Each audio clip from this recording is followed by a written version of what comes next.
Hey guys, Dr. Sean here. Welcome to the presentation tonight. So far, we have a fairly thin crowd. I'll wait a couple more minutes and we will go ahead and admit some people as they join up. Tonight's presentation is a continuation of the series that we've been doing now for 3 different presentations.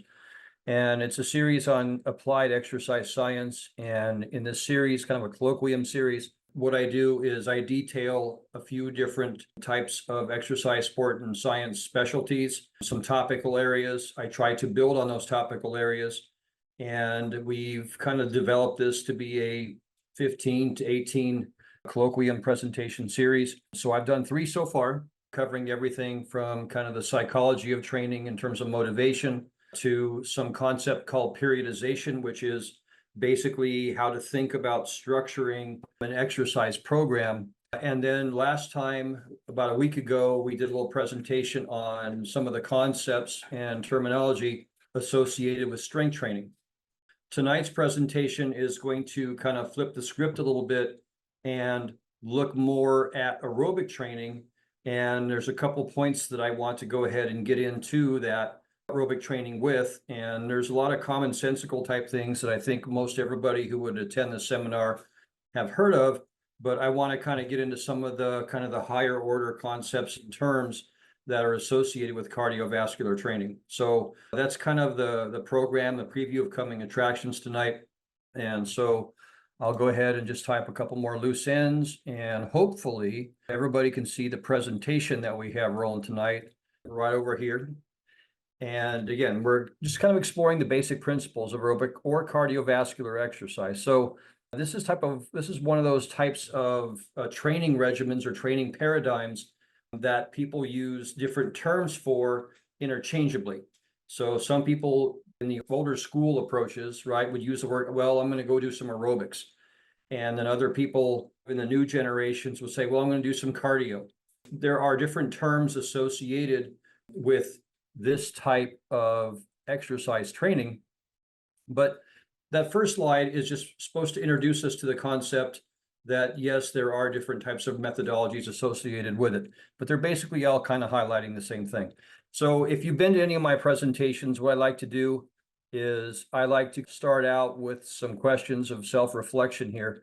And what I do generally for just a few minutes is I look at these questions, and what I do is relate my own experiences with it, and just to get the ball rolling here with people. So let me just talk about just a few of the different types of questions you're looking at in the setting the stage slide right here. General question for people is, what types of cardiovascular training do people normally engage in?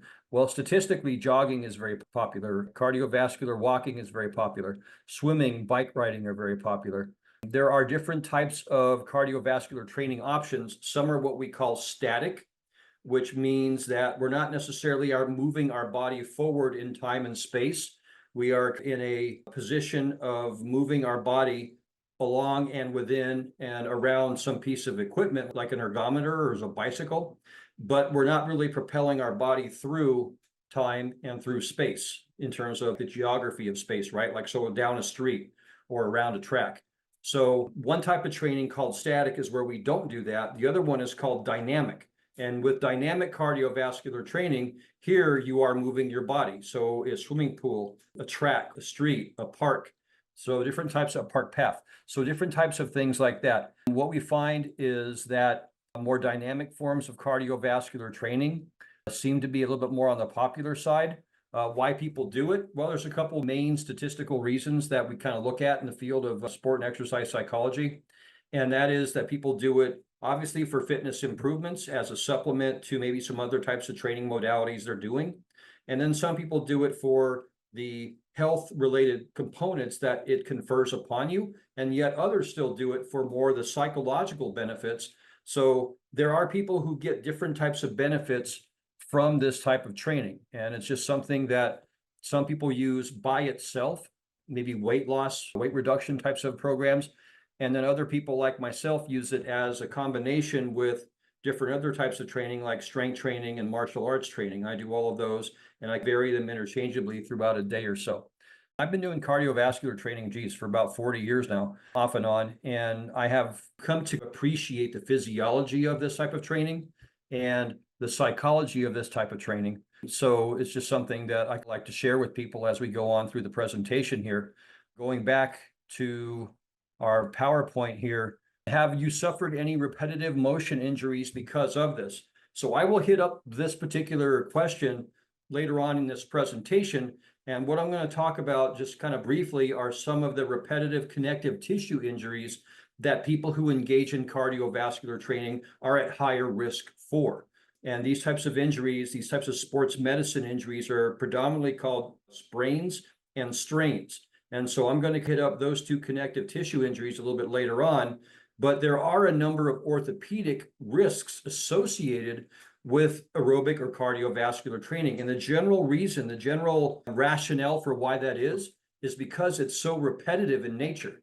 And you put this stress on the joints and on the ligaments and on the tendons of your body, and you do it repetitively, then with the force of gravity and the force of other biomechanical agents acting on your body, you are at higher risk for those types of injuries. So I'm going to kind of talk about that just a little bit later on as I continue in this presentation.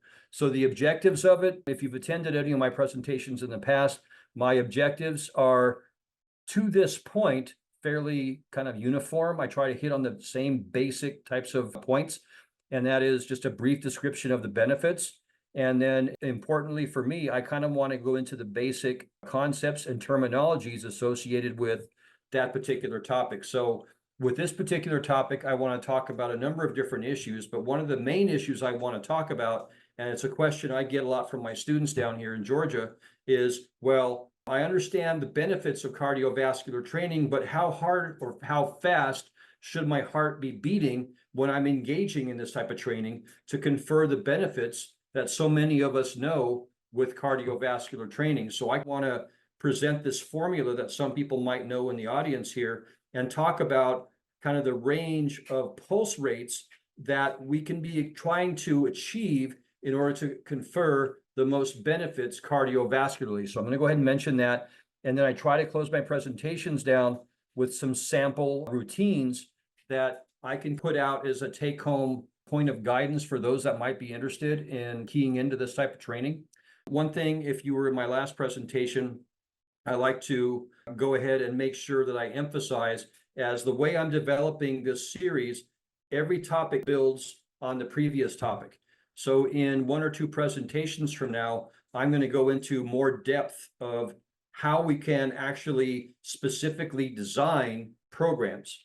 Right now, I'm talking about the benefits and the terminologies and the concepts associated with these programs and some quick examples of that. But later on, I want to get into specific templates that people can use, that they can have access to design their own programming. And then that would be more of an exchange of ideas and an exchange of points of consideration. So those are my objectives for this presentation. So let me go ahead and start right here in terms of what is aerobic or cardiovascular exercise. Well, this form of exercise has been very popular for decades now. The main kind of wave of cardiovascular training probably started in the early 70s. And from that point, it has become more researched, it has become more globally accepted, and it has become a little bit more niche in terms of the people that are doing it, the age ranges that are engaging in certain aspects of it.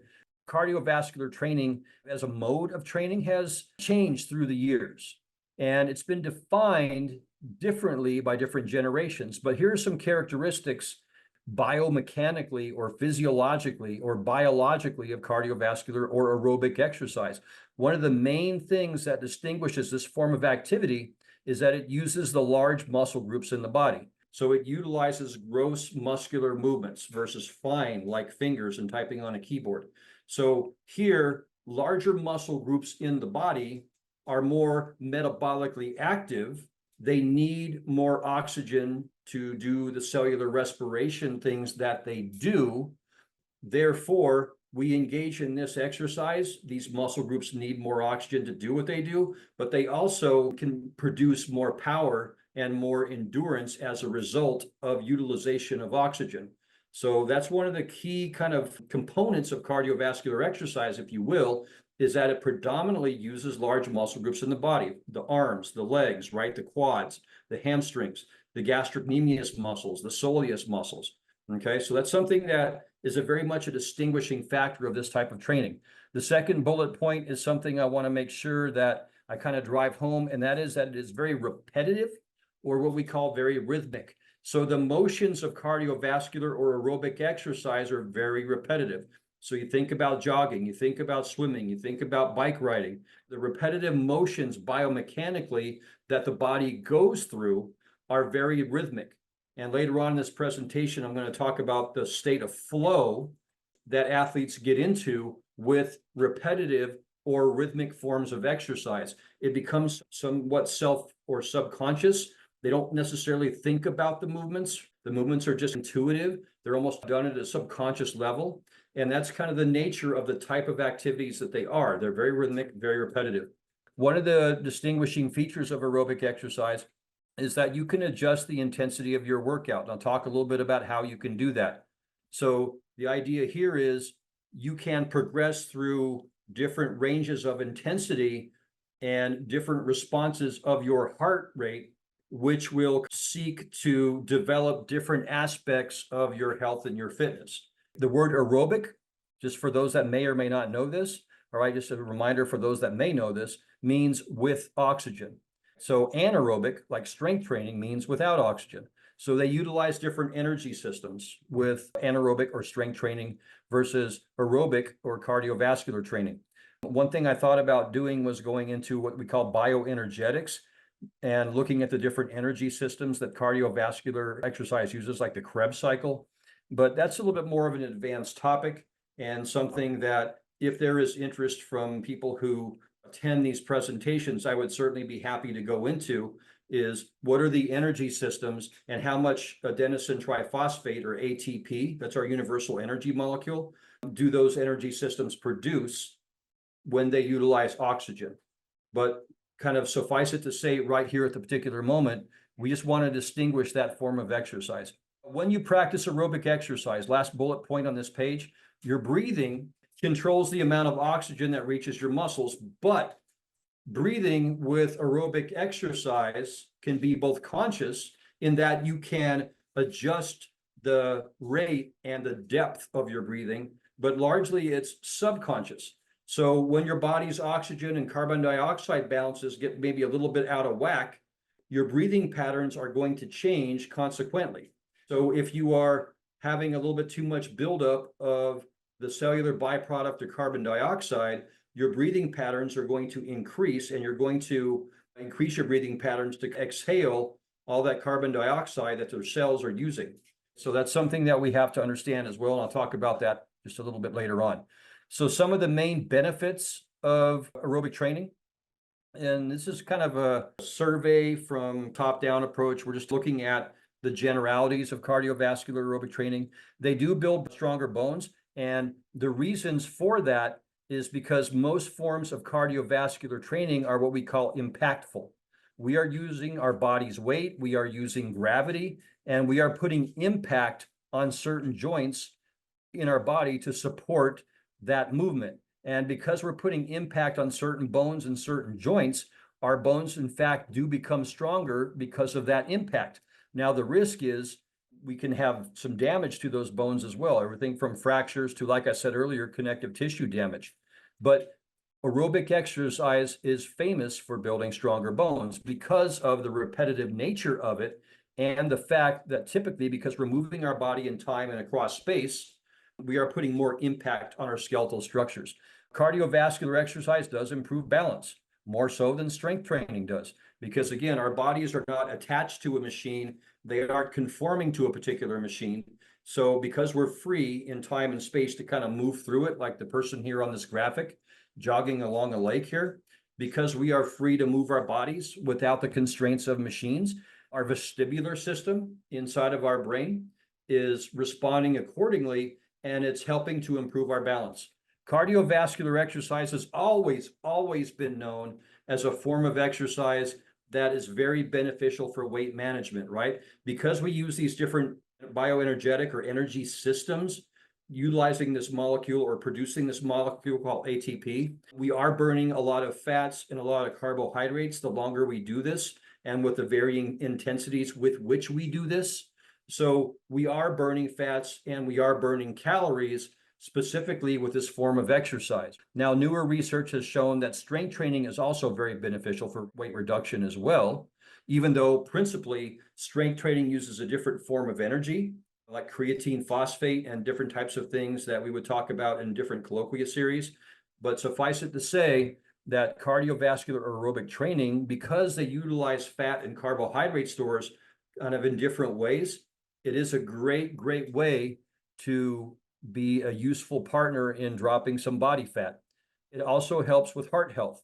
So this is something that I took up aerobic training with back in the day, was just because of some cardiac issues that I had and some things like hypertension or high blood pressure. So these rhythmic repetitive movements that utilize oxygen are very beneficial for helping the heart become more functionally efficient at pumping blood. And it does help the blood vessels relax a little bit as the heart becomes more efficient. And as the blood vessels relax a little bit, blood pressure goes down. So that's just some basic physiology. So it is very beneficial for that. Obviously, cardiovascular exercise improves lung function because our bodies are learning to utilize oxygen more effectively. And again, our bodies want to maintain that oxygen and carbon dioxide balance. So our lung functions become more finely tuned, I guess is a good word. And one of the things that I like to promote to my students in my activity classes is that aerobic exercise is really good for helping with our cholesterol levels. Yeah, exercising and jogging are great forms of aerobic exercise. That's a really good point. So specifically, research has shown that aerobic exercise increases your good cholesterol, which are called your HDLs. And this is probably a fairly recent finding that's been confirmed down through the literature. So it's something that some people kind of know implicitly, but what I'm trying to say here is that the science behind aerobic training physiologically has gotten a really good grasp of aerobic exercise helping your good cholesterols increase while simultaneously helping your bad cholesterols decrease, your LDLs. And then the last thing I have here is it's good for maintaining your blood sugar level. So what we see is that people that maybe have type 1 or type 2 diabetes, either child onset or adult onset diabetes, what a lot of people recommend that they do is they engage in aerobic training principally for helping to control the blood sugar levels. And there's a whole complex physiology of how that happens that we don't necessarily need to go into on this particular presentation. A few other benefits that I like to add in addition to the general ones that most people know about, and that is that this form of exercise helps regulate our stress hormones. So what it does is it tends to help reduce the stress hormone called cortisol. And whenever we're stressed out about stuff or we're in kind of a sympathetic fight or flight mode, we start producing cortisol levels, or our cortisol, the hormone cortisol. And so what aerobic exercise does is it helps reduce over time cortisol level, but kind of the cool thing associated with it is it has an effect on what we know as mood boosting neurotransmitters like dopamine, serotonin, and these things called endorphins. These types of neurotransmitters, which means they originate and they circulate here in the central nervous system, specifically the brain. Aerobic exercise has been shown to help produce some hormones and neurotransmitters that help with our mood. So a lot of people maybe here listening or who will listen to this presentation have heard of the runner's high. And that's just as you've been doing this long enough in this repetitive cycle, you get to a point where it seems very easy physically. And it seems to the point where it's not necessarily requiring a lot of work and nothing hurts, nothing sore in that moment. And so what that is what we call an endorphin release. And the release of these endorphins, which help block pain and increase pleasure, those are contributing factors to this thing that we call the runner's high. So aerobic exercise that is repetitive, that is rhythmic, helps with that. This is something I like talking to my class about, and that's neuroplasticity. What that means is the neurons in our brain are capable of reproducing and reconnecting themselves to other neurons in completely different ways. One of the things that aerobic exercise has been shown to do is to help neurons form different and new neural pathways. And so that's kind of cool that aerobic exercise can have a physical change in our brain, which allows our brain to learn new things, make new connections, and to learn new skills. Because the brain is always changing the way it is put together and the connections that the cells of the brains have, the cells of the brain has, easy to say for me. So neuroplasticity is one of the new exciting benefits of cardiovascular exercise, in that basically it helps our brain stay young. Another thing that happens as we do this is we have something called cognitive decline. As we age, cognition is the process of thinking and engaging in reasoning and rational thought. And as human bodies age and human brains age, we start to have a lot of cognitive decline that doesn't necessarily, but can lead to conditions like Alzheimer's or dementia. So the idea with aerobic training is it helps our brains stay younger. And I think that's a fairly cool thing. It helps our thinking centers of our brain remain fully optimal, or at least as optimal as they can be, longer. And then the last point that I have here, just in terms of benefits, just to throw those out there. And chances are, I understand I'm preaching to the choir here, and most people have regularly been engaging in aerobic exercise, or they have some familiarity or some knowledge with it. So chances are, up to this point, I'm not really talking about a lot of new earth-shattering information here, but I'm hoping that there's maybe some new connections that maybe people haven't thought of before in terms of the benefits. But as I said previously, relative to the psychological benefits and the neurological benefits of aerobic exercise, cardiovascular exercise does show a lot of benefit for reducing dementia risk, because we have increasing blood flow and it's good for our memories. And again, like I said previously, it helps with the decline of age normative thinking processes. So this next slide right here, I want to just go ahead and point out the risk associated with cardiovascular benefits. And I kind of alluded to this previously. There are a lot of different types of orthopedic and skeletal injuries that cardiovascular or aerobic training can increase the risk of. And I've been a victim of almost everything here in different points in time in my life. And these are just things that go along with engaging in repetitive exercise like this over a long period of time. So I want to just kind of highlight this real quick. Sprains and strains are things I mentioned previously, and strains are injuries to what we call muscle tendons. Tendons attach muscles to bones, and these tendons have to contract and extend or get longer to help support human movement and help to support muscle contraction.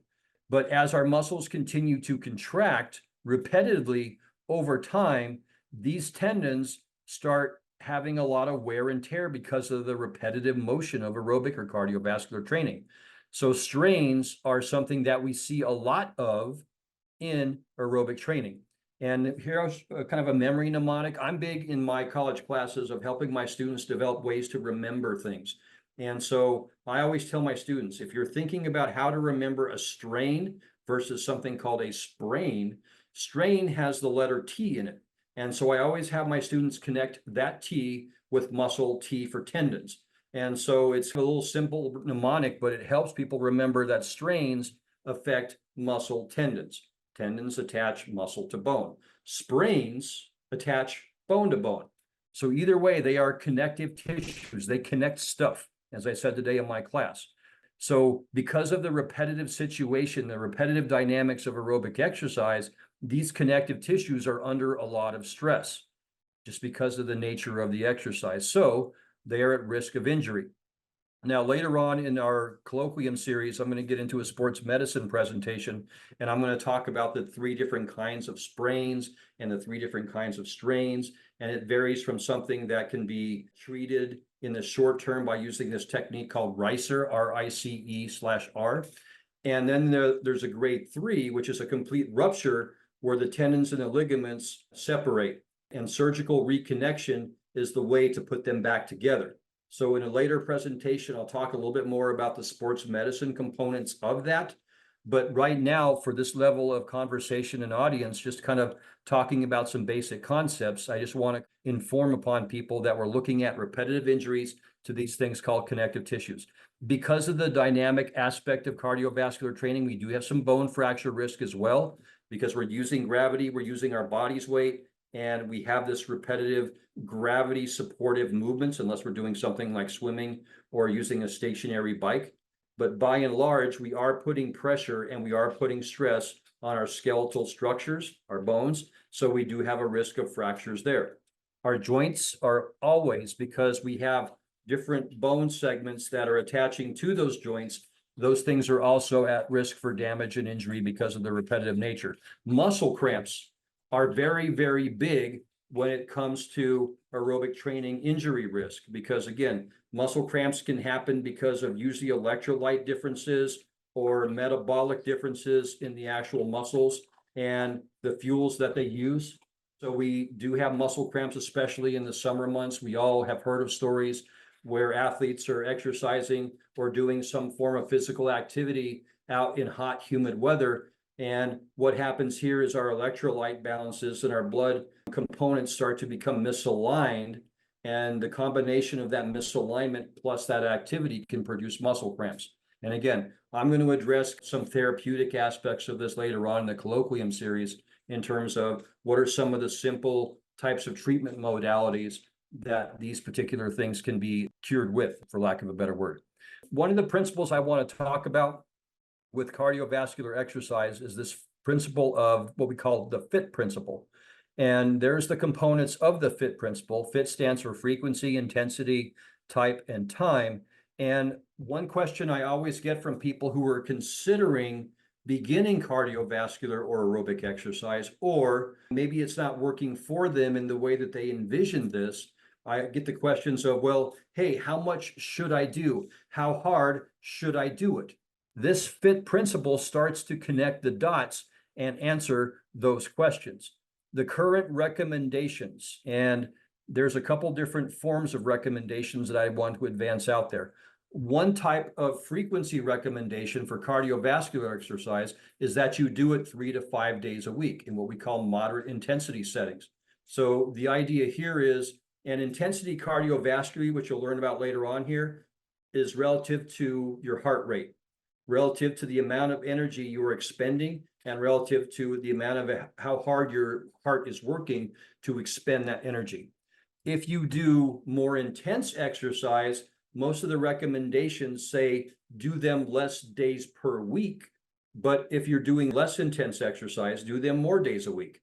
And then the other kind of newer line of thought is not so much, hey, let's not worry about how many days we're doing per week. Instead, let's add up the minutes per week that we are engaging in cardiovascular exercise. So the newer kind of line of reasoning in athletic training is that we shoot for between 150 to 200 minutes per week. Not, oh, I want to work out 3 to 5 days per week, but instead, what I can do is I can add up the minutes, easy for me to say, that I am doing cardiovascular exercise. So what I'm trying to impress upon you right now for frequency is there's two kinds of lines of thought. One line of thought says focus on 3 to 5 days per week, depending upon your intensity. The other line of thought, which is gaining more traction in the research, is no. Don't worry about the days per week you're doing this. Instead, worry about what we call your intensity minutes. How many minutes per week you are engaging in cardiovascular training. And if it's between 150 to 200, depending on what your training goals are, then you're meeting your frequency requirements. Intensity, the intensity of the workout should either be moderate or vigorous.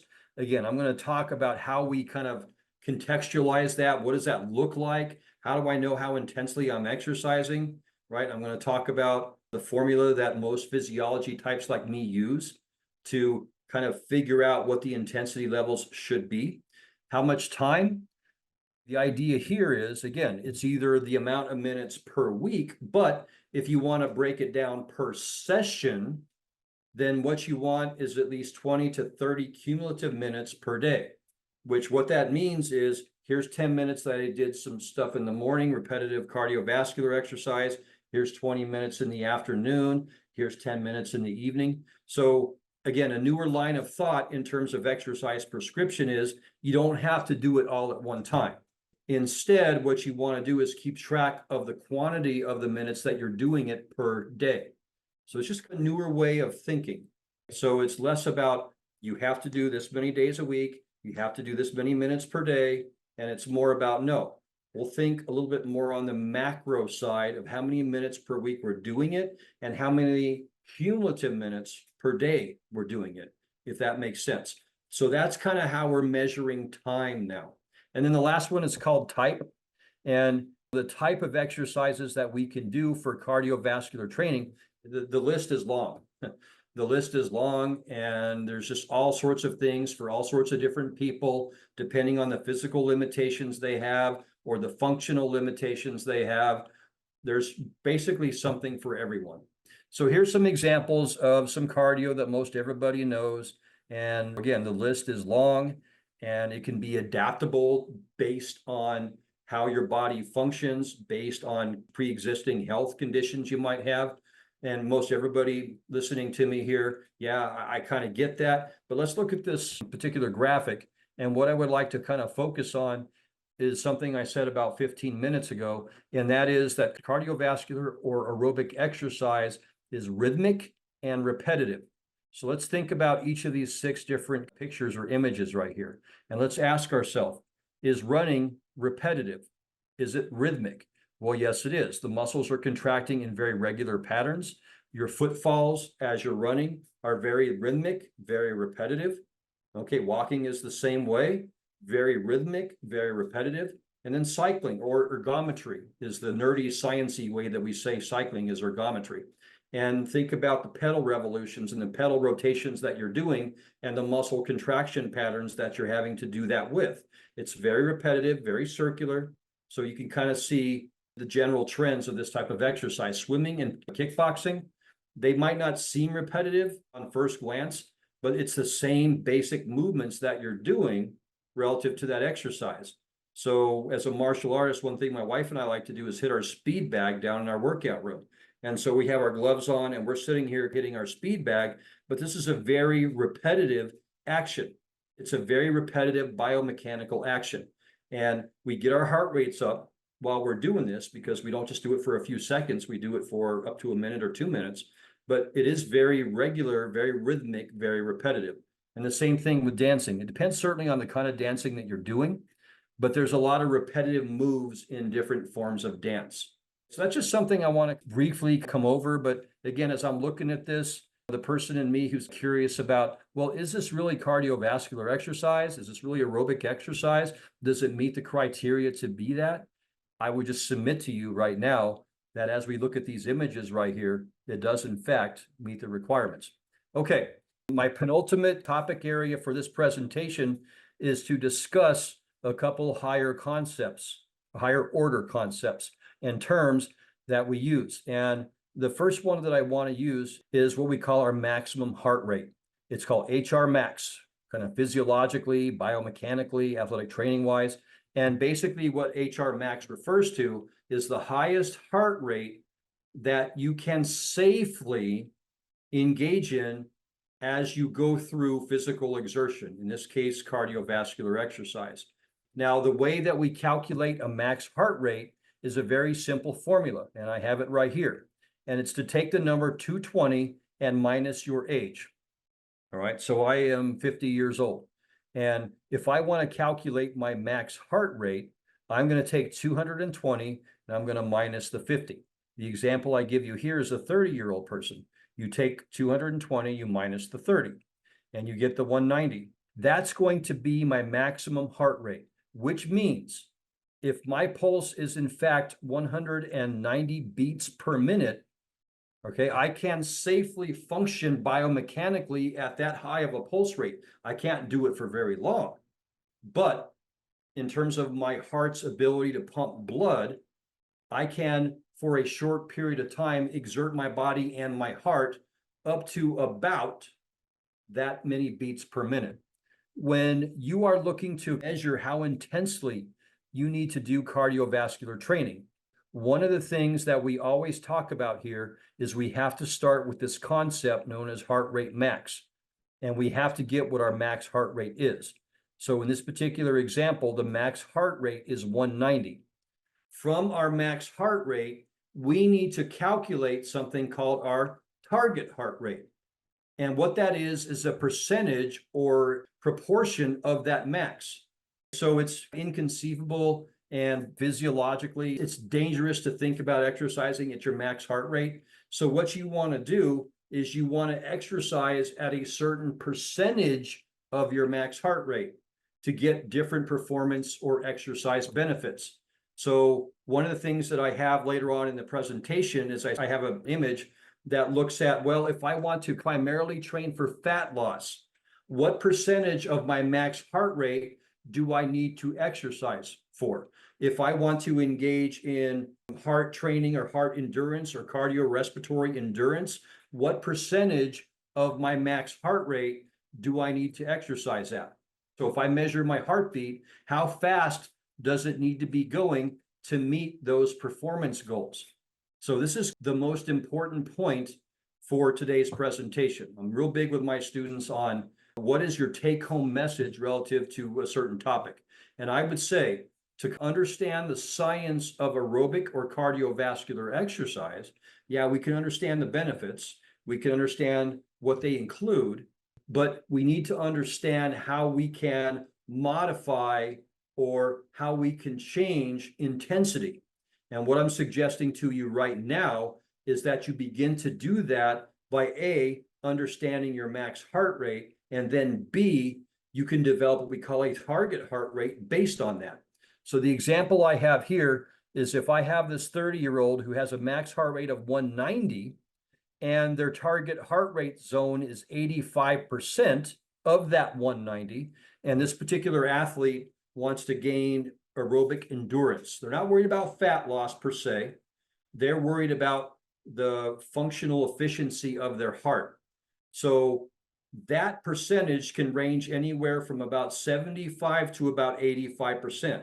So what that means for you and for me is that you take your max heart rate and you just multiply by that percentage. And in this particular example, I give the percentage of 85. So I take 190 times 0.85, I get 162. So what that means for that athlete, if they're wearing a smartwatch, then what they would want to do is they want to have a sustained heart rate of about 162. Seems kind of high. It'd be enough to put me into cardiac arrest. But the idea is for a 30-year-old who wants to increase their heart endurance and their heart health, they would want to go with a pulse rate of about 162 for 20 to 30 minutes. Now, again, that would be hard to maintain, but the idea is that percentage is a little bit on the higher side. If your main objective for cardiovascular endurance is to support fat loss, then what most physiology types recommend is you go anywhere between 50% to about 65% of your max heart rate. So all that means there is you figure out what your max heart rate is, and then what you do is you multiply that by 0.5 or 0.65, and then you arrive at another heart rate. So if I have a max heart rate of 190 and I want to exercise at 50% of that, then I'm working out at what, 85, 90, I'm working about 90, 95 heartbeats per minute.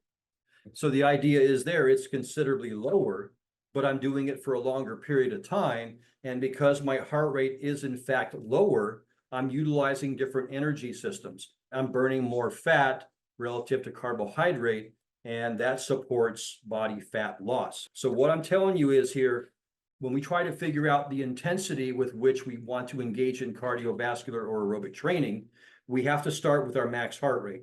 Then we have to figure out what our performance and exercise goals are. And then once we arrive at that conclusion, then we try to multiply our max heart rate times some coefficient there to support that outcome. And then we get our exercise heart rate. Okay, so hopefully that kind of makes a little bit of sense to you. If not, at the end of the presentation, I can meet with a couple people and address some specific questions. But the idea here is our target heart rate is something that we calculate based on our max heart rate and in support of whatever benefit we would like to achieve by cardiovascular exercise. I do want to mention VO2 max. It's something that is more of a sciencey term, and it's something that we can measure in physiology labs, and we can just do someone's VO2 max or estimate it. And all that is, it's an estimation of a person's ability to utilize and transport oxygen. So basically, VO2 max is a reflection of their aerobic fitness. And there's different ways to kind of calculate and measure VO2 max. Some are a little bit more valid than others. Some are a little bit more reliable than others. And they range from a formula that you can plug some things in and all of a sudden, voila, you get your VO2 max. Or you can get on a bike in, let's say, an exercise physiology lab and wear a mask over your nose, and it monitors the amount of oxygen and carbon dioxide that you're metabolizing, the workloads with which you're pedaling, and then based on some formularies computer-wise that come from that, you have a little bit more accurate understanding of this concept called VO2 max. But I would like to just leave you tonight with this reminder that VO2 max is this abbreviation that is closely associated with someone's cardiovascular fitness. The last couple terms that I have here are basically aerobic capacity is just the amount of oxygen your body can use. It's just the amount of oxygen that your body can metabolize. And the last one I want to talk about is what we call steady state training. So I want to go back to this idea of using our max heart rate, calculating our target heart rate. And then once we have that number, what that number then does, let's just call it 120. So our target heart rate is 120 beats per minute. So according to that formula, plus this concept, what we know called steady state exercise, what we would seek to do is maintain that 120 beats per minute in a continuous, steady, constant effort. We want to try to maintain that heart rate of 120 beats per minute over time throughout the cardiovascular form of exercise. And so what I talk about here is a 45-minute steady state bike ride, whether you're out on a road or you're down there in a gym or at a fitness club and you're on some kind of bicycle or ergometer type of machinery, and you're going for 45 minutes for your cardiovascular routine for that particular session. The idea with steady state training is, oh, I know my target heart rate for what I'm trying to achieve. So now I want to maintain that steady state and that heart rate for the duration of that cardiovascular training session. The last thing I kind of want to talk about real quick is I want to conclude with some examples and then something that I'll talk about later on in a previous or in a future presentation, and that's called high interval training. It's called HIIT training. HIIT training is very popular right now. CrossFit is a wave that we've seen a lot of gyms pop up around the country in the last 10 or 15 years. And CrossFit, as well as other types of fitness gyms, really keys into and try to train people into this concept called HIIT training. And the thing with HIIT training workouts, guys, is they're very short, but they're very quick and they're very intense. So with this particular form of exercise, we're not necessarily reaching steady state. HIIT training is not so much a cardiovascular form of exercise. What it is, more of a form of exercise to develop strength, power, and muscular endurance. But there is some heart health to be had with it. But because we do not reach steady state, we don't have the same boost to your aerobic capacity and heart health as you would with steady state exercise.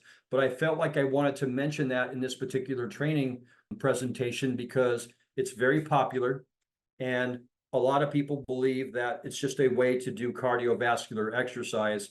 And what I would like to just submit to you is that HIIT training has some components of cardiovascular exercise, but because we don't achieve steady state exercise and our pulse rates are up and then they're down and then they spike and then they come down depending on the nature of HIIT training, we're not necessarily getting the heart benefits out of it that we think that we are.